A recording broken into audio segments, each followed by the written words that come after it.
जय जगन्नाथ सांग माने तो सांग माने forest guard forester excise constable र स्कोर देखिला परे बहुत जन डिमोटिवेट होउचंती मते कॉल आ मेसेज करी कहउचंती कि भाई वर्तमान टाइम रे आमे कोन करिया दरकार आमे फिजिकल प्रैक्टिस करिवु ना आगामी पोस्ट पे preparation करिवु।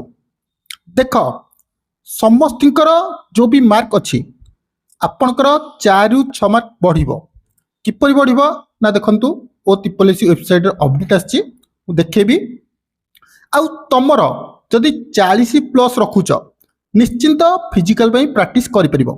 Live update देखेबी video complete देखो भल लागिले लाइक शेयर सब्सक्राइब करिवो। ओके देखो मु ओ त्रिपल रो ऑफिशियल वेबसाइट रे अछि तो काली एक नोटिफिकेशन आछि तो देखो मु डायरेक्ट नोटिफिकेशन पर क्लिक कली 15/5/2026 देख एथेरे कौन लिखाई तमर forest guard forester excise constable exam 16 April 3 May पर्यंत होइतिला पाखापाखि तमर 16 दिन होइतिला दिन को 3टा शिफ्ट। ओके टोटल 48टा शिफ्ट रे एग्जाम होइतिला। एथेरे कौन लिखाई ना तमे चाहिए तमर आंसर की देखि परिबो तमे ऑब्जेक्शन मध्ये करि परिबो। देखो जदि तुमको लागिबो को क्वेश्चन भूल अछि तम आंसर ठीक अछि किंतु सेथरे भूल आंसर दिया जायछि तमे चाहिए याकू ऑब्जेक्शन मध्ये करि परिबो। तेबे ऑब्जेक्शन रो लास्ट डेट देखि रख 22 मे 2026। ओके तमे 22 मे 2026 पूर्वरु याकू ऑब्जेक्शन करि परिबो।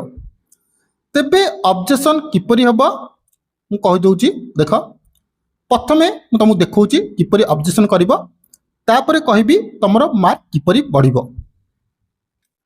देख एई जो साइड रहिची ओके यार लिंक मु तुमको डिस्क्रिप्शन में दे देबी। ओके प्रथमे लिंक रे क्लिक करिवो कला परे तमरो एप्लीकेशन नंबर दे देबो तापरे डेट ऑफ बर्थ दे देबो देला परे एटी गोटे कोड लिखाई छी देख कोडटा एटी दे देबो देन लॉगिन उपरे क्लिक करिवो। तो देख जेतोले तुम आईडी लॉगिन करछो एठी देख तुमको गोटे 3 डॉट ऑप्शन मिलची या पर क्लिक करिवो ऑब्जेक्शन फॉर्म लिखाई छी तो तुम कोन करिवो ए ऑब्जेक्शन फॉर्म उपरे क्लिक करिवो। क्लिक करिया पय देख क्लिक कलो click here to raise objection तो तुम या पर क्लिक करिवो। देख ऑब्जेक्शन विंडो एपर्यंत से मैंने एक्टिव करना देखि पाथिबो से मैंने एपर्यंत एक्टिव करना किंतु लिखिथिले तमे 22 तारिख पर्यंत समथिंग लिखाइथिला 22 तारिख पर्यंत ऑब्जेक्शन करि परिबो किंतु हां ऑब्जेक्शन फॉन्ट से मैंने एपर्यंत ओपन करना किंतु जेतळे से ऑब्जेक्शन विंडो ओपन कर देबे सेतळे चाहिले तमने ऑब्जेक्शन करि परिबो। तो वर्तमान आमे जानिबा कोन जानिबा ना तुम माने 40 प्लस रे किपरि सिलेक्शन नहीं परिबो आ तुमको एक्स्ट्रा मार्क किपरि मिलिबो। देखो तमे प्रथमे रैंक मित्र को आसीबो जानचो रैंक किपरि चेक करा जाय। देखो आंकर रैंक अछि 4774 टोटल केते पिला एथरे देइचंती ना 13597। ओके जदि परसेंटाइल देखिबा 64 परसेंटाइल अछि परसेंटाइल नो किछि भी वैल्यू नाही कहि दउची परसेंटाइल लो किछि भी वैल्यू नाही। मेन वैल्यू जदि मु कहिबी तमरो शिफ्ट रैंक यार अर्थ कोन देख तम शिफ्ट रे 237 जन परीक्षा देइचंती तमे रैंक रे अछ 65 जन माने तम ऊपर मात्र 64 जन अछंती एटा होची शिफ्ट रैंक। जदि तमे जनरल कैंडिडेट पिला कहूची तमे जनरल कैंडिडेट पिला 40 प्लस मार्क रखिछ तेबे फिजिकल स्टार्ट करि दियो जम्मा भी डेरी करो नाही कारण 25 किलोमीटर तमरो सहज कथा नुह दौड़िया बहुत कष्ट आउ एक्सरसाइज कनेस्टेबल 1607 मिनिट मासक रे केबे भी हबनी ग्यारंटी दउची केबे भी हबनी तमे जीवन रे केबे दौड़ी ही ना तबे 7 मिनिट रे केबे दौड़ी ही परिबनी। ओके लॉन्ग जंप 12 फुट मार दे पारो 2-3 थर रे किंतु 7 मिनिट रे रनिंग करि परिबो नाही आ फॉरेस्ट गार्ड रे 25 किलोमीटर असंभव बोली जान गोटे मासरे।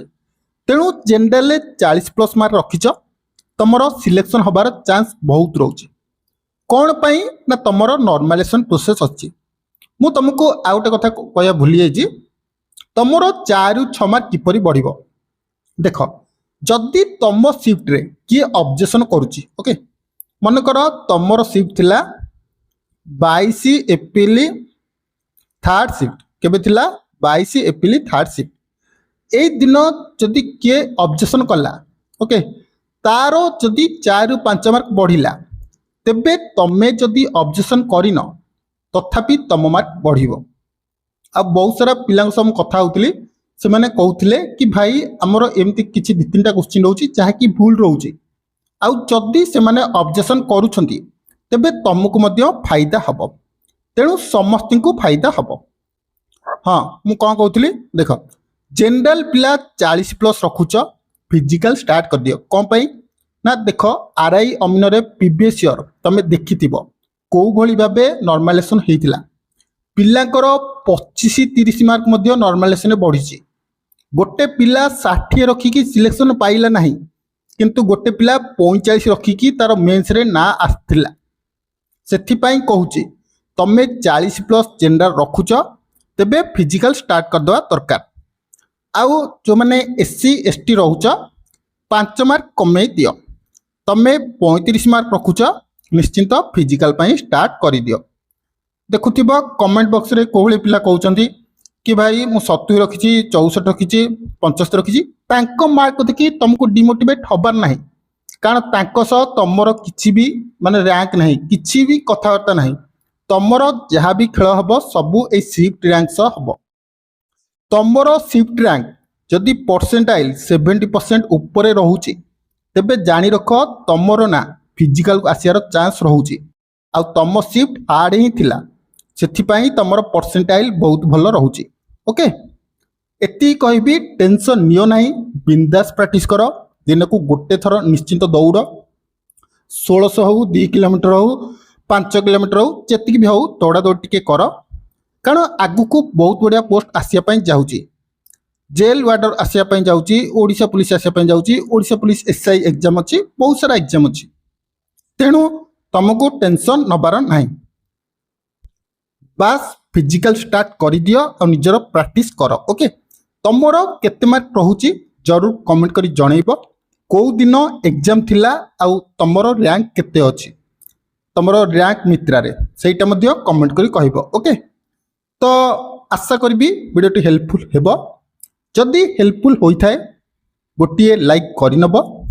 आगु को एपरी अपडेट पाई चैनल को शेयर करी सब्सक्राइब करनब।